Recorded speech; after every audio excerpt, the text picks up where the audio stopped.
Ah, check it out. Oh my God, it rained all day yesterday. I'm not even mad. This desert needs it.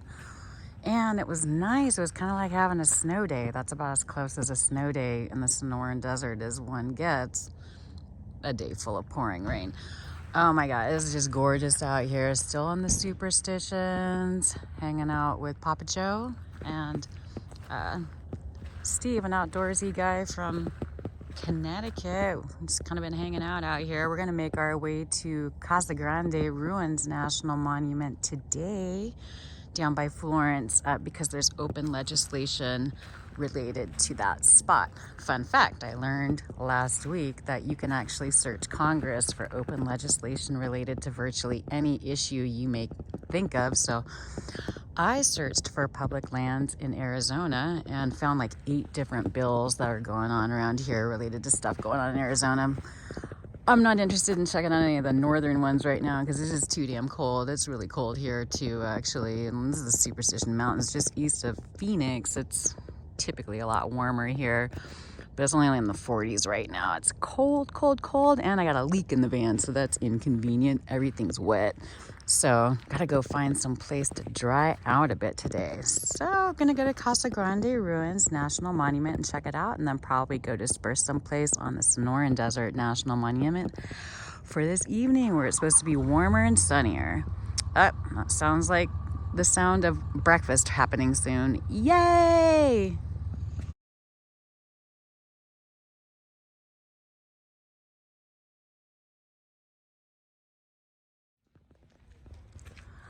All right, we're at the Casa Grande Ruins National Monument.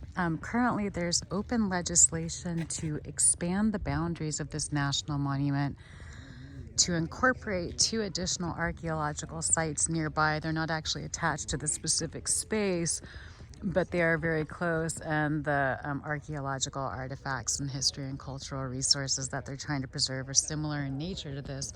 This was all basically Hohokam structures and history here. So there are several compounds. This is compound A. This is the only compound that's open to the public. As you can see, they have coverings over there. The sign back there says that this site has been basically being reclaimed by the desert for the last half a millennium or more. So we're gonna check this out. This is cool. I've never been to this before. It's a 1 square mile national monument. Currently, that's how the boundaries are. Located in Coolidge, Arizona, a little bit south of Phoenix. This is amazing. How cool is this? Nice. And they have a ton of interpretive signage outside, inside. They have like a 22 minute long orientation video. This site is free to visit. It's open 9 a.m. to 4 p.m. just about every day. So the rain just stopped. Yay! So we could come out and take a look at this amazing structure, the Casa Grande.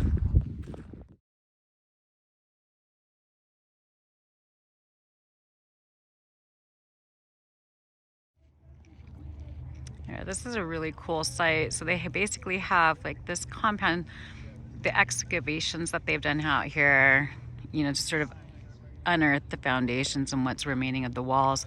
I guess they're not putting a tent over that one. They're like, nah, the desert can have it, it's fine.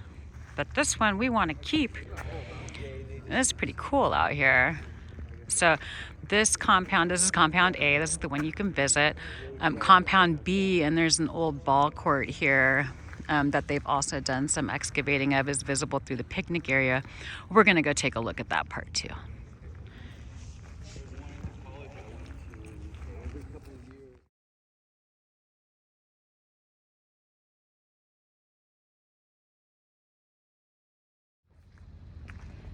All right, so you can come out to the other side of the picnic area, and there's a little walkway, interpretive walkway around to see Compound B, which is actually that mound in the distance there comprises one of the platforms that Compound B was built upon here. And so we just watched the interpretive movie. It's like 20 minutes long. It's actually a really good movie. It helps explain a little bit about the culture here, how people were able to survive in this crazy landscape, the Sonoran Desert, which gets less than 10 inches of rainfall per year.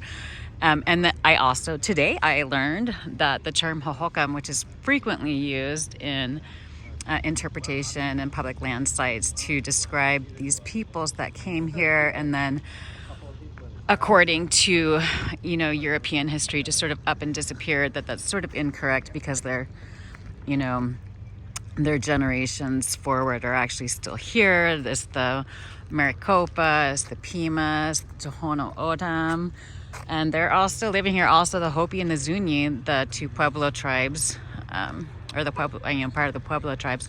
So the proper term is Ancestral Sonoran Desert Peoples, which is accurate. It's not like these people just came out here and built these amazing things and then just disappeared off the face of the earth. Their descendants are still living, and a lot of them right here in this area and thriving as they have done for hundreds of years.